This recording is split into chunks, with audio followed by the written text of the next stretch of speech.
Hi everyone, before we get started with this episode of the Mindvalley Show, I wanted to give you a quick update. Our guest today is Robert Allen, the famous author of the No Money Down series of books on how to make money through real estate. Now, shortly after recording this episode, I got to know Robert. We did a trip together and I got to really understand this man's mind and his work, and it fascinated me. And so I wanted to bring Robert Allen onto the Mindvalley stage, and therefore Mindvalley is going to be putting together an incredible event in London called the Financial Freedom Summit.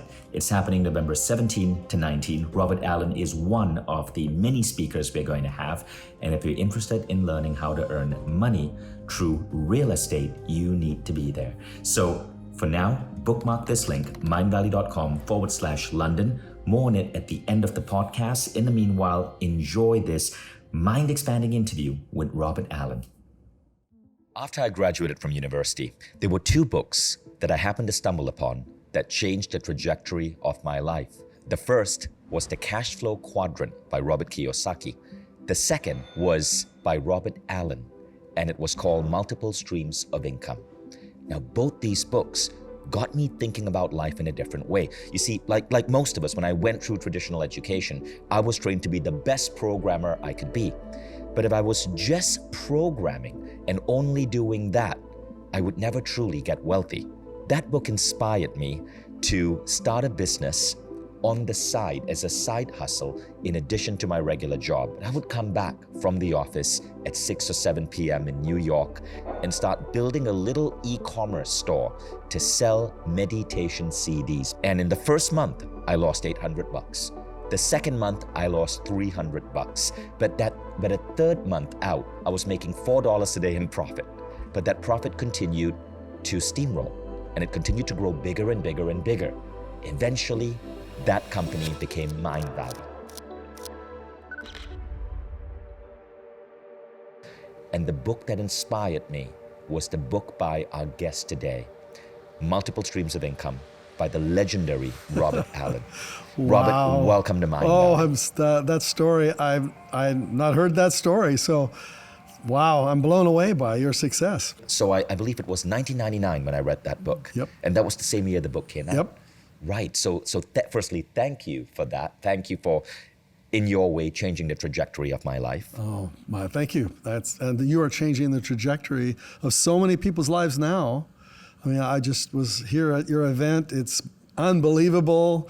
People are so excited. And I asked the audience I spoke to, I said, how many of you had your life transformed by Mindvalley? Everyone raised their hands.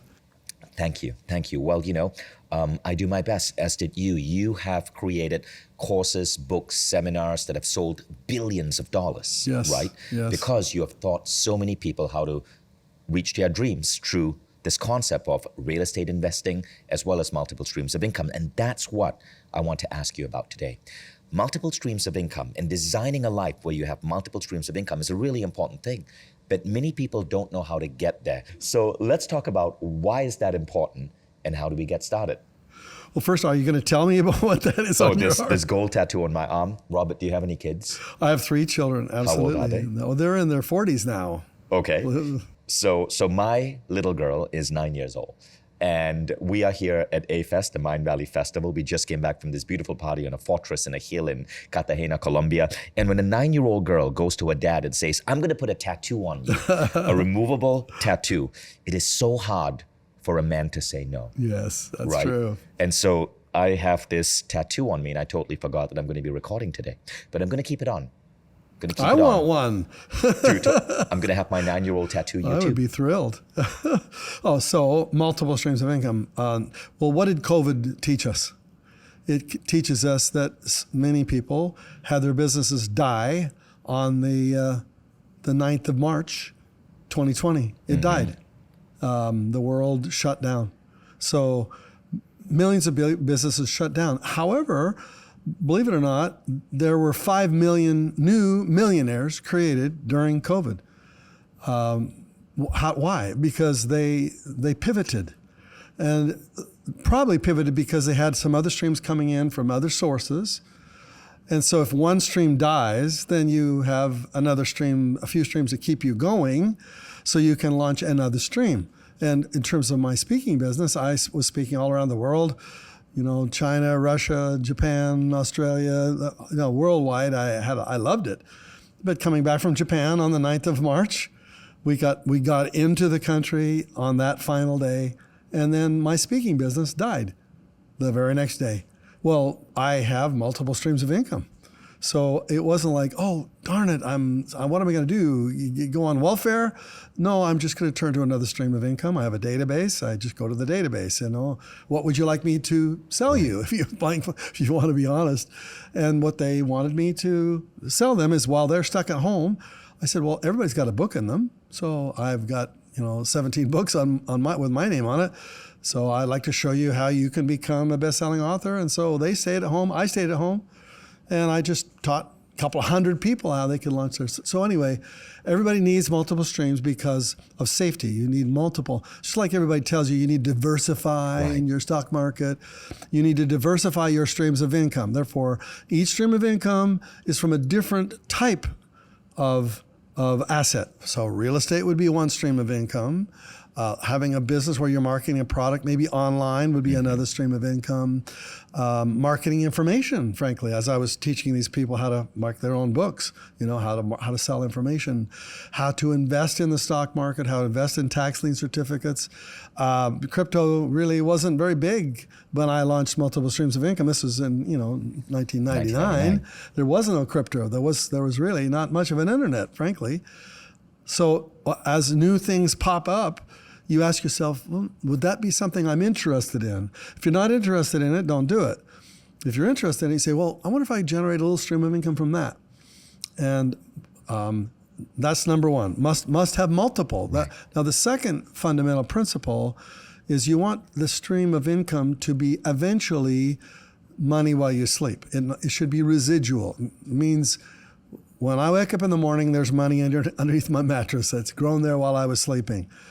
So the entire book, Multiple Streams of Income, is how to generate a lifetime of unlimited wealth while you sleep. I remember reading that in the book, and I measured it. So I had my day job. I was doing technology sales. Yeah. I was living in, so I want to share some actual numbers so people watching this get the concrete map behind it.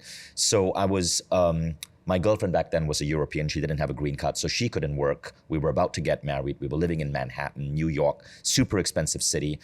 And I was earning $7,500 from my job. It wasn't wealthy money. Like, we couldn't afford to take great holidays. We couldn't afford to stay in anything more than a 3-star hotel. We couldn't afford to do business class. And so what I started on the side was a little meditation e-commerce store, which back then was super hard.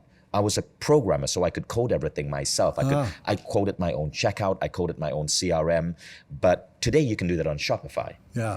And if you can build a simple, or even on Instagram, and you can build a simple store selling something that you can order from China, or I know so many people who design their own clothing and then sell it, that can be a really good residual source of income. Yep. Right? And eventually we hit this point where I was making more from the store than I was from my job. And when that happened, I quit my job. Yes. Yeah. But I do want to share a really important tip here. Quitting your job can be a dangerous thing. I strongly recommend one does not quit their job and then dive into their second stream. There was a book called Breakthrough Company, and they shared a statistic on this. You are 30% more likely to succeed with your side hustle if you hold on to your day job and create your side hustle in parallel, because the people who quit their day job, if anything goes wrong with that side hustle, you can go back. I mean, it can be dangerous. Yes, I agree. And if you quit your day job, you start fearing what could go wrong. So it's better to just put in more hours, maintain your day job so you have a steady salary, you're safe, and do the side hustle.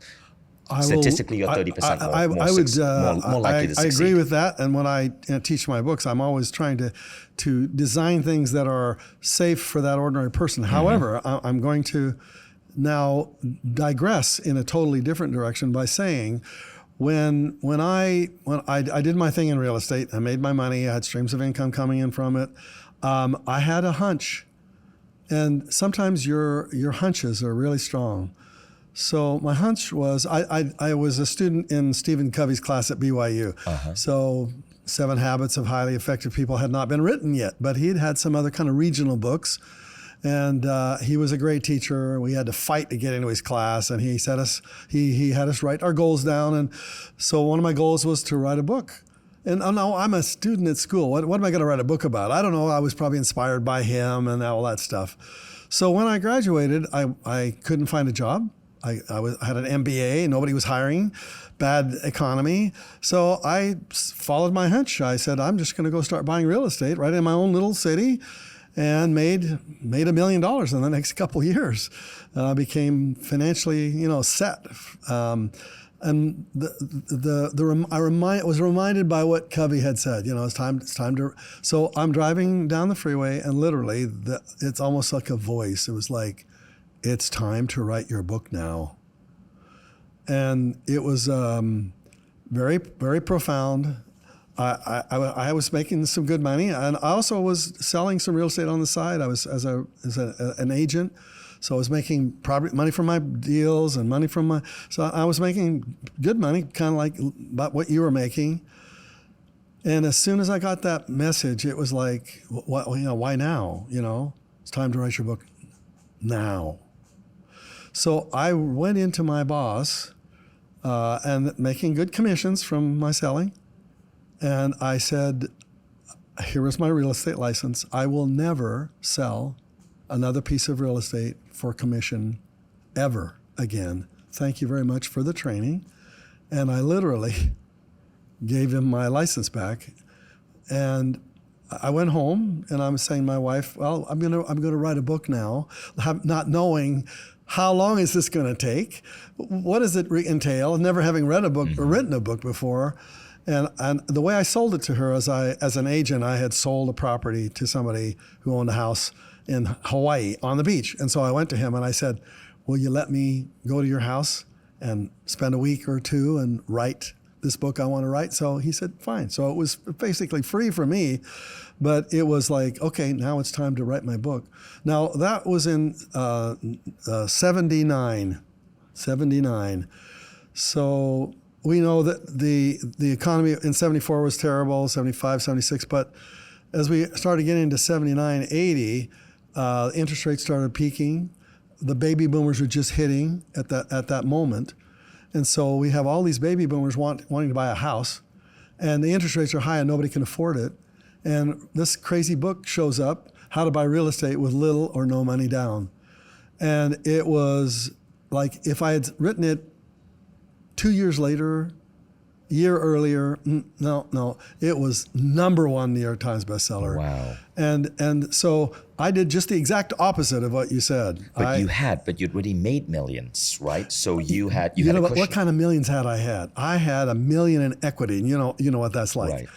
I was fully leveraged up to my eyebrows, maxed in the mortgages. I was making little bits of cash flow. No, I went on into the credit card life. Basically, I made a credit card. I maxed those credit cards. I had $1 million in equity and some streams of income, but no, I wasn't nearly as rich as maybe people would have thought. But anyway, if your intuition says, and that's what we're here. Mindvalley is filled with all kinds of these creative people, that all kinds of courses on how you do really step into your true self. And so in that case, but like you just said, don't quit your day job. If your intuition saying, if it's saying don't do it, just don't. So I think there's a beautiful balance between listening to your heart and intuition, but also being practical, right? So in my case, I call it knowing your MLI, your minimal livable income. Nice. So I was earning $7,500 in New York with my girlfriend, who couldn't get a job because she didn't have a green card. She was a European. But we knew that we needed $4,000 a month for heating, for bills, for food. We wouldn't be able to travel. We wouldn't be able to take vacations, but we needed $4,000 to survive. As soon as my side hustle, my e-commerce site, was making $4,000 a month in profit, that's when I quit. That's when I quit. And immediately now, because I could dedicate myself to this website, a few months later, we doubled it to $8,000. Wow. And now I was making more than what I had in my day job. So knowing your MLI, your minimal livable income, and you got to track this on spreadsheets, is super important, because that's when you know what is the quitting point. And that's when you know that you shouldn't be spending any of the money on things that that go down in value. Usually people start making little extra Right. streams. They go buy a car, a house, they buy clothing. Yeah. And now And- you got a minimal living. You should really stay at that level, frankly. And it doesn't mean you're going to be rich. I want to be really honest. Yeah. Like, it took me 5 years from that point on, 5 years to actually get to a point where I was now, because it peaked and then it stagnated, right? So it took me 5 years before I finally got to a point where I could live the dream. And for those 5 years, I was living in my parents' home. Okay, well, see, you had to sacrifice for that. So- the way you call it minimal living income, I call that your financial freedom number. Right. And most people think of financial freedom as like, wow, I'm free. I got this big house. I got all this. I don't know. Financial freedom number means that the number that's flowing into your life where you can live your minimal living income. I want you to live like Right. like an ordinary below median income, and you stay at that level, because you take all that extra and you put it into your extra streams of income. But most people don't do that. They spend it all. So how much money should we be allocating to create these new streams of income? That's my first question. And the second question is going to be, what are the best streams of income to be looking at right now in today's world? Well, an easy way to teach that is the word money tree. I want a business that's a money tree. Therefore, it's the kind of business that keeps growing fruit. Even if I'm not watching it, the fruit's still growing. I pick the fruit, now the tree grows another crop. So that's a residual stream of income. So M stands for multiple streams of income. I want the business itself to generate extra streams of income from all kinds of ways. I don't want it just the one stream of income, because if that stream has challenges, then the business dies. So I want the business itself to be multiple streaming, right? The O stands for, it's got to be a product that's outstanding, meaning it's a product that people want no matter what the economy is. So if a product is discretionary, as soon as the income starts to go, the economy starts to go, people stop buying that discretionary item. I want them to be an essential item, something that they got to have. And it's got to be unique enough so that people will continue to buy it, because it's not being competed out of business through commoditization. N stands for little or no money down. So you ask the question, how much money should you need? Well, I wrote the book called Nothing Down. I don't want to put a lot of money into it. In fact, the more money I have to put into it, the greater probability it will fail. Right. Mm-hmm. And therefore, I want a business that I can start with minimal money. E stands for employee resistant. Why? Because employee is the most dangerous part of a company. You have to keep finding them. They keep giving you challenges and troubles. I want a business that I can operate without a lot of employees. So why does real estate fit that? Because you can manage 20 properties all by yourself. Right. You can hire one company to manage those 20 properties for you. So you don't have to have any employees. So it fits the money tree formula. Y stands for yield, meaning I want to make some serious money from it. Although I put little down, I want to crush it. I want a business that has an unlimited upside, and most businesses don't.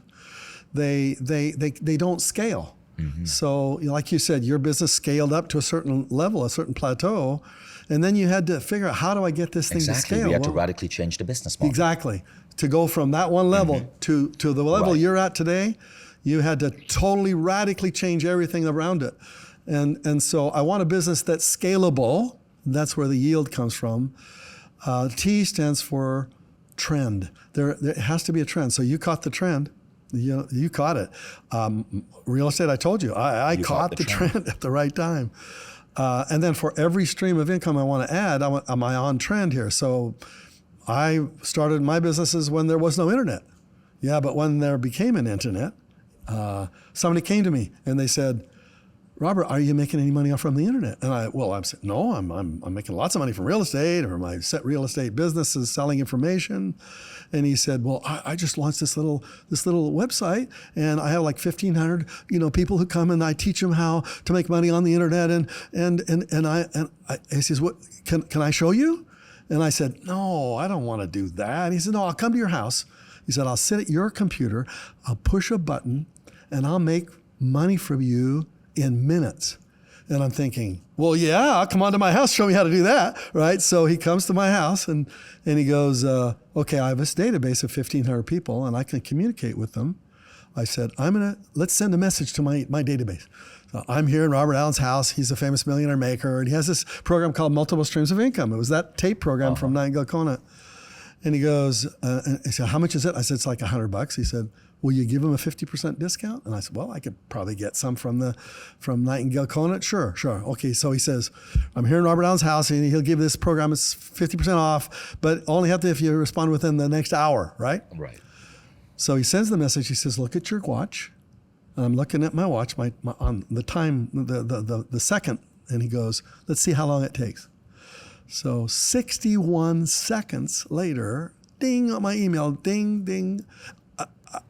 Is Robert Allen still have that deal? Can I have that deal? Here's my credit card number. Can I do this? And ding, and then ding, ding, ding, ding, ding, ding, ding. And I goes, how much will you charge me to teach me how to do what you just did? And he said, $6,000. And I wrote him a check for $6,000 on the spot. And I said, show me how to do that, So it took about 9 months, as busy I was, all the things I had to do. We launched my website. We built a database of 11,516 names on my database. And we got the live camera crews. We were shooting an infomercial, really. And I'd never done this before. I didn't know how much money I would make. But we pushed the button. I said, I've got these things I could offer you. Maybe you could come to my home and I'll teach you at my home. Had never done that in my life. We could get this or that. There's all kinds of little things. And when we finished 24 hours later, $94,000 in one day. 94,000. What year was this? This was 1997, 1998. That's incredible. 1998. That's incredible. Yeah, $94,000. And then it went over 100 within like 4 or 5 more hours. And I said to myself, was that a good $6,000 investment? Well, it was a new stream of income, see? Totally different. So that's what it is about all streams. They're different assets. So the system of real estate is radically different than the system of internet. How do I find it? How do I build a database? How do I build a website? What do I sell on the website? And I wanted something that I could sell information, which was what I love about information is the cost is so low, the cost of the product. I can launch of that 94,000, about 20,000 of it was coming to my home where I could teach them for 3 days. There was some digital stuff. My cost of goods was 10%. And most people, when they launch a business, the cost of goods is 80, 90%. So if they're not successful, you can't make it on a 20% profit margin. So that's one of the reasons. So that's one of the most powerful streams of income one can look at, like e-commerce stores, yes, using Shopify, or even using Instagram to drive people to your store. Absolutely. And there was no Instagram when I got started, but frankly, I talk about finding something that I didn't do. What I just like my internet guy, he was my expert. I went to somebody on social media, and it was when the internet went down, when the world shut down in COVID, I had no social media. I was traveling around the world from 2008 till 2020. Yeah. When the real estate world shut down in 2008, my seminar business died. Nobody wants to buy real estate seminars when their house is underwater. Yeah. So I said, well, where can I sell this message? And I went worldwide. I went to China maybe 30 times. I went to Russia. I went to Japan, Australia, South Africa, all over the world. Wonderful business. And then as I said earlier, it shut down. So I said, well, I got to go to social media. Yeah. So let's go into real estate now. Real estate as a stream of income. Now, of course, guys, there is crypto. We're not going to talk about crypto because it's currently in a winter, and there's also things such as day trading, which we won't talk about. That could be a whole different episode. But I know I have a friend who, on a bad day of day trading, makes 1,000. On a good day, makes $10,000 in a day. Yeah. It's insane. Day trading is but I have no knowledge of it. But real estate, it's not residual. It's not residual. I got to day trade. Yeah, I got to you be got there. to day trade. I want a business that I don't have to trade every day. So then let's go to real estate. So why is real estate residual? Well, I get to own an asset that's essential. But we hadn't finished the money tree formula, actually. T was trend. Oh, sorry. R was residual. E is essential to everybody every day. And the final E is enthusiasm. In other words, you got to like it. Right. Because if you don't like it, your business probably won't survive. So the E, the first E is essential to everybody every day. So when people wake up in the morning, where do they wake up? They wake up with a roof over their head. Right. Period. There is no choice. We do have some homeless people, but it's a very, very, very tiny minority. Everyone needs a home. You need a house over a roof over your head. So what I love about real estate, residential real estate, is it's essential to everybody every day. Therefore, when the economy has its ups and downs, they still have to have a place to live. And so it becomes, fits the money tree formula perfectly. I want to find residential real estate. I want to find properties that are within a 50-mile radius of my own home. That's the keeping it safe side. Then eventually, when you're good at riding the bicycle within a 50-mile radius, then yeah, you can go wide. You can go worldwide. You can make money anywhere in the world with real estate. But I'm looking for below median price. I don't want expensive real estate. I want things that I could rent out easily, make a net cash flow. It's not hard. It's not easy to find. So the idea is to buy a home, get a bank loan, buy a home, and then flip it? Well, then the book Nothing Down shows you how to find a highly motivated seller. So we start there. You said, well, we buy a home. No, we don't. We find a property that's owned by a seller. A distressed.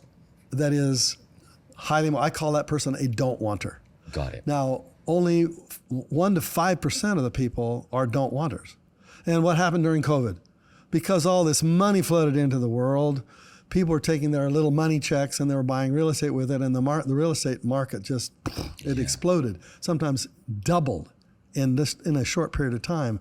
That is now winding down, but finding a highly motivated seller when everyone is buying real estate, it's hard to do. But like I'm saying, if you'll focus on just that one idea, that somewhere in the United States, there's a place where somebody doesn't want their real estate.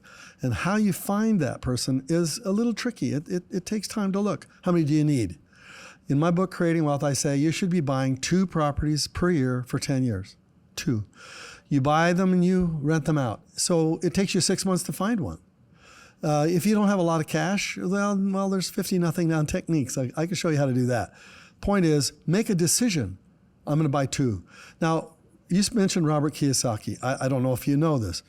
Robert came and spoke with me in Japan. There's 11,000 people in the audience, and I invited him to speak to my audience of 11,000 people.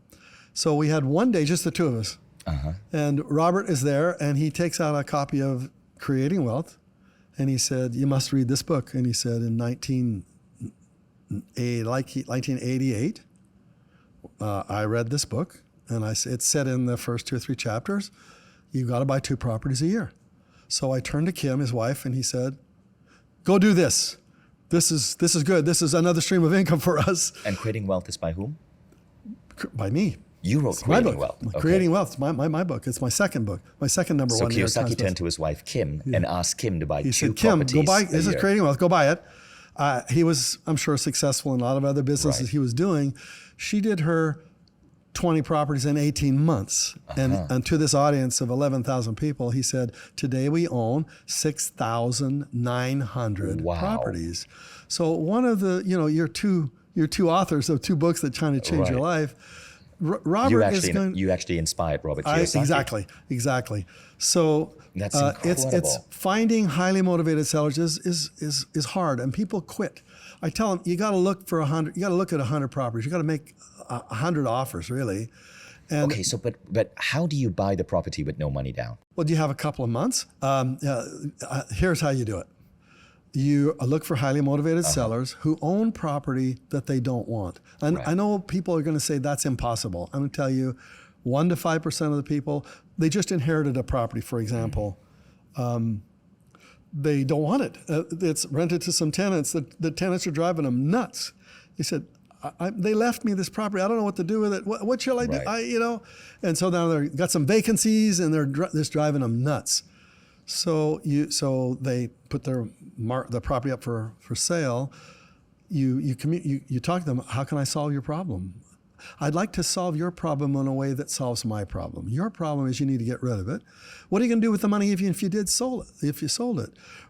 You'd probably put it in the bank, 2% interest, 1% interest. If it's a bond, it's 3% interest. Why don't you be the bank? How much do you own on it? Oh, that's free and clear. My grandfather gave it to me. It has no loan on it, but it's driving me nuts. I'm making some cash flow, but I tell you what, let's convert that cash flow into a note. You're the bank. I'll make you monthly payments. Interest rates today are 6-7%. You would take that money and put it in the bank at 0.5%? 3% if it was a secure bond, and then you know what happens to bonds. If the interest rates goes up, your bonds go down. That's why these banks are failing, is they invested in bonds. No, I'll make you monthly payments. You be the bank. I'll be your customer. And then, people say, well, that's impossible to find a deal like that. Well, 40% of the properties in America have no mortgages on them. They're free and clear. And so I'm looking for a seller who wants a property like that. It's rare, to find a highly motivated person with a free and clear property, and you become the mortgagee, and therefore you make monthly payments to that person. They say, I need a little bit of down payment. You go, well, I give you 5% down. I can scrape that together, and now you get in with all these bank loans are hard to get. Right. They require these 4 things. You want a nice large... So you're collecting the rent, and then you're paying a little bit rent plus a little bit to the motivated seller? You're paying, exactly. You're collecting all the rents. You're taking most of that money and you're giving it back to the seller in the mortgage payment. There's enough money to cover expenses, et cetera, and a little bit of profit for you. Well, that mortgage eventually pays down, Now, let's go out 20 years. 20 years, if you keep owning that and paying that mortgage down in 20 years, all of that income comes to you. You don't have any more mortgage payment. So that's why I'm saying 20 properties in 10 years, that'll set you free, because eventually they've gone up in value. Right. The rents have increased. The equity is built up, within 10 years. And some of them are free and clear. Sellers are willing to do that. But why wouldn't the seller just take the rent directly? Why bring you in as an intermediary? Because I explained to you, they're highly motivated. They don't know how to manage it, and they didn't really buy it. Their grandfather did it. They don't want to deal with They don't want to deal with it. Right. And sometimes it'll be a person who got into the real estate game and they thought it'd be really easy, and they buy a single family home and I'll just rent it and I'll make this extra cash flow, and then the tenant trashes it. Yeah. And now they got $10,000 worth of So you become competent with dealing with tenants. So dealing with tenants is challenging, absolutely. Right. You need to have a system for doing that. That's amazing. And most people, they say, I'll get rich. I'll go buy a couple of properties. No, you got to be careful. And so these highly motivated sellers, they're not on every street corner. So you do need to search till you find them, and then you find one. For example, I did this crazy challenge. People didn't believe when my book came out that you could buy property with nothing down. So I said, well, send me to any city, take away my wallet, give me a $100 bill, and in 72 hours, I'll buy an excellent piece of real estate using none of my own money. And the LA Times saw my ad to fill out my seminar using that line. And they called me, the reporter from LA Times called me and said, Robert, we don't think you can do that. And we challenge you. We're going to take you to a city we choose. We're going to give you $100. We don't think you can do that. So they flew me to San Francisco, and they took away my wallet and gave me a $100 bill. Now, what am I going to do? I have to find a highly motivated seller. Out of all the, maybe, let's say there's 5,000 sellers that day in San Francisco. Most of them are, hey, give me my price, give me my terms. I want a strong buyer. I don't want any weak buyer. I don't want somebody that's nothing down. Are you crazy? Get out of my life. But I did my system, and I found the first property was listed in the paper. Nothing down was the headline. And I left a message on his phone because he wasn't home when I called. When we arrived in San Francisco, the reporter gave me $100, and now so I call in all these ads, and I'm going to real estate companies, and I'm calling the newspapers, and I'm just going nuts for an entire day. And he calls me that night, and he said, "I have a property I'd like to sell you with nothing down." And I turned to the reporter. We were living in a small hotel room, $35 in the Tenderloin district of San Francisco. So, because I didn't have a credit card, Yeah. I didn't have any identification. He took my wallet away.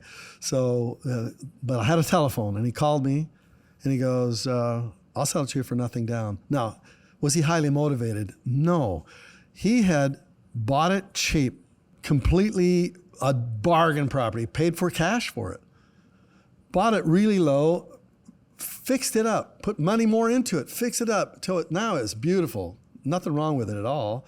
Refinanced it on his strength. Pulled all his money out, the down payment, the fix-up costs. His money's back in his pocket now.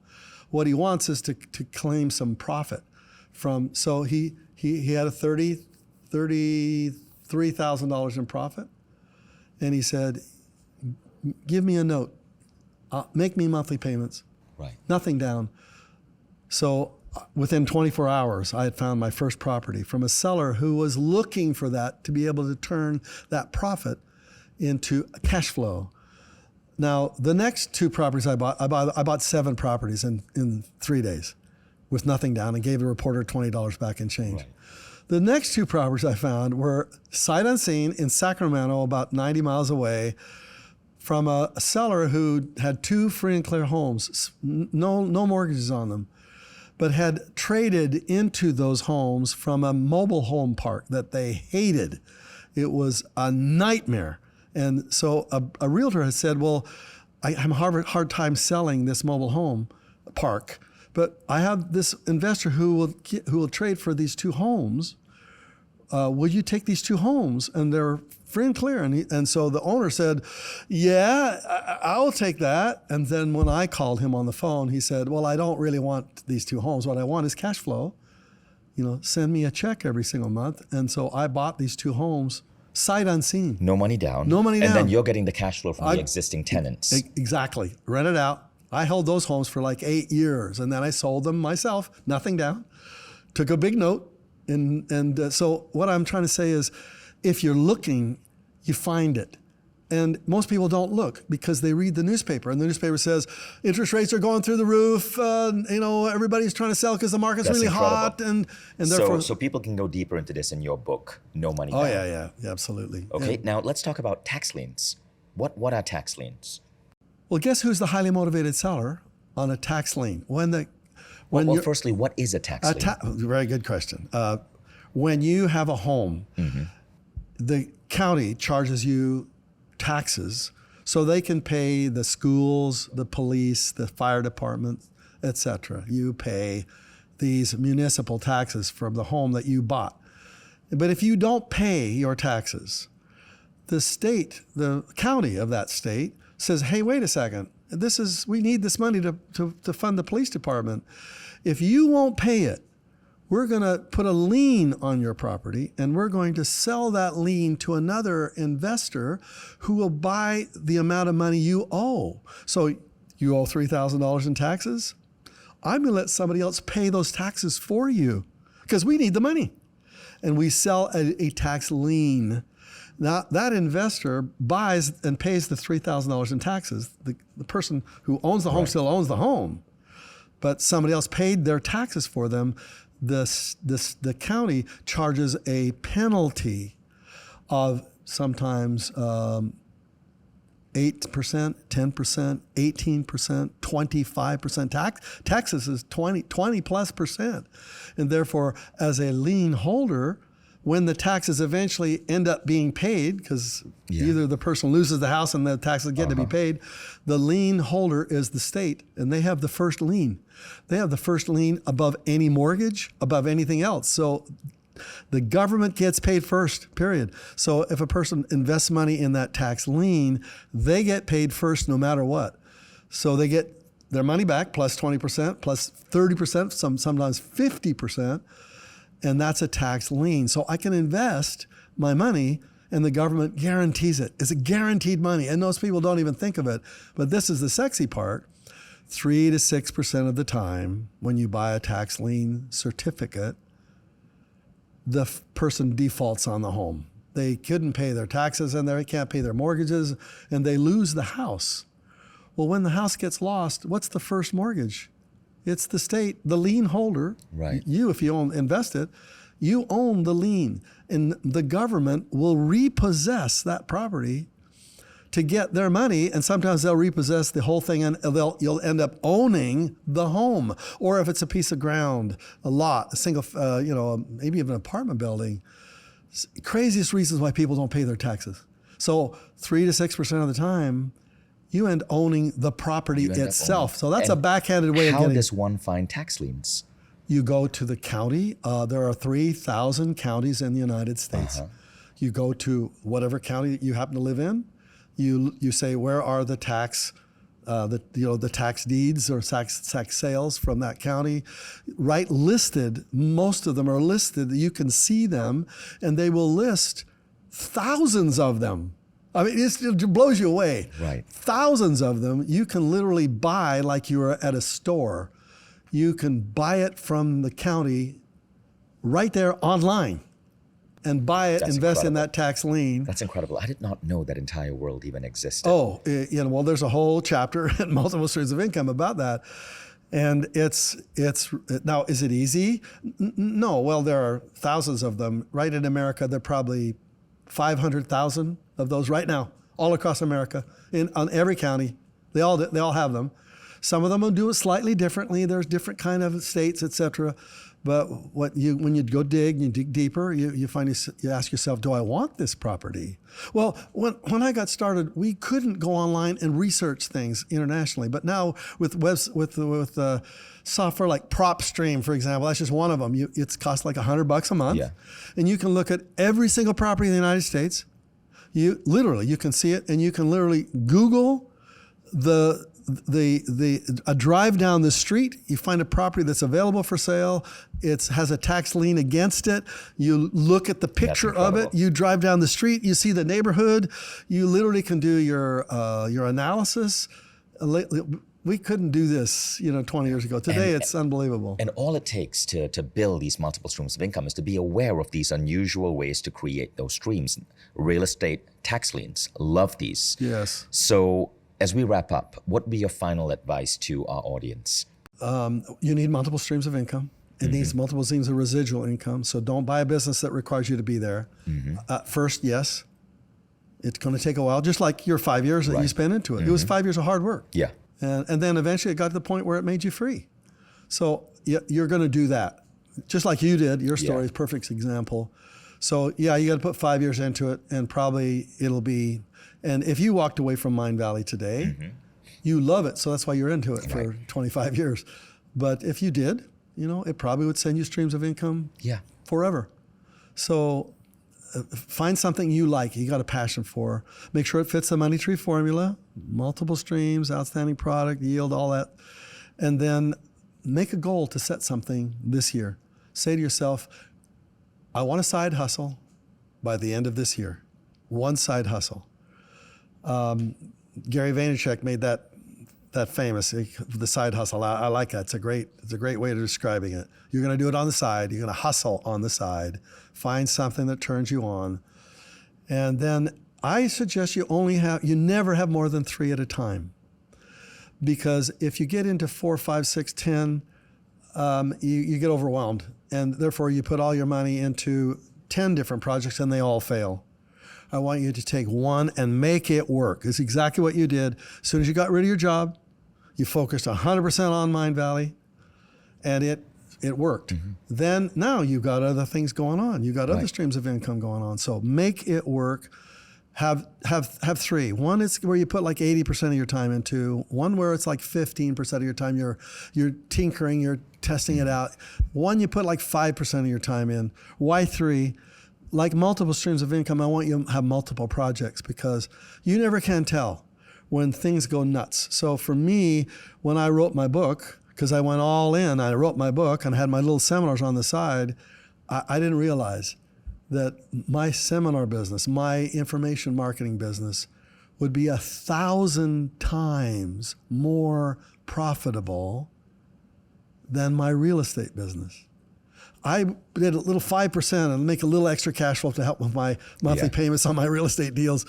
But that exploded into $1,300,000,000 worth of gross revenue from the products with my names on them, because it just exploded. So you always have to have 2 or 3 little things in the hopper, because sometimes one of the things you're focusing on 80%, it ends up dying. Mm-hmm. And the little thing you thought you never would work or not, it just takes up exploding. So that's my recommendation to everybody that's watching here. Hope that's been valuable. That's amazing. Thank you, Robert Allen. Go check out Robert's books. They're available everywhere. Multiple Streams of Income is, of course, my favorite book. And just a tip for those of you who are Mindvalley members. So one of the other ways that you can create an online income stream is not just selling physical products, but selling information. I have a friend, Jimmy Narain. He is a teacher here on Mindvalley. Yeah. And Jimmy started selling confidence programs on Udemy. And he built a lifestyle where he's earning hundreds of thousands of dollars in residual income from his courses on Udemy. He's shared his wisdom with over 300,000 people. And recently he showed me he trained his father, who's in his 60s, to do it as well, his father in Poland.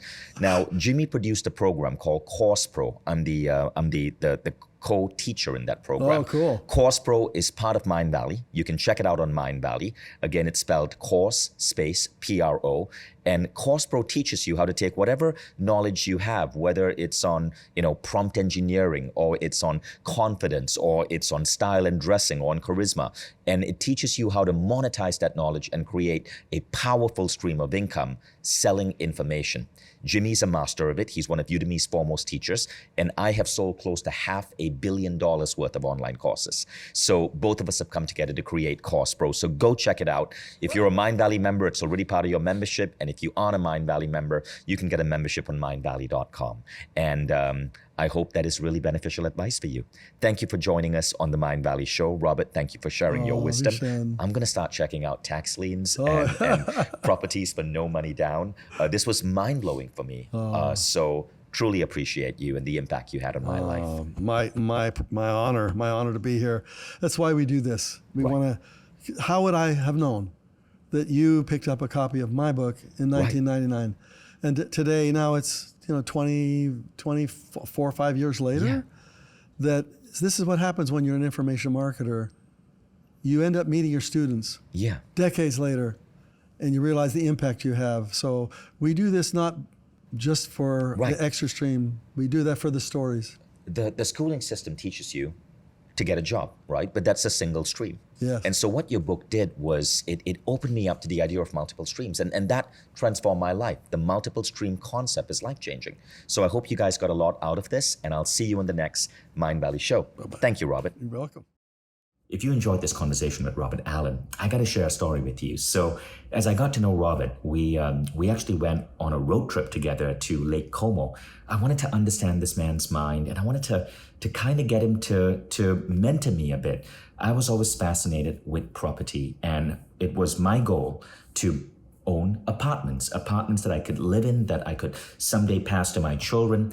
But what I realized from Robert is the way I was going about it was just stupid. I did some math recently, and I found out that the apartment that I bought as my first beautiful home way back in 2012, and I'd saved up for years to be able to buy that apartment, I actually structured the deal in the wrong way.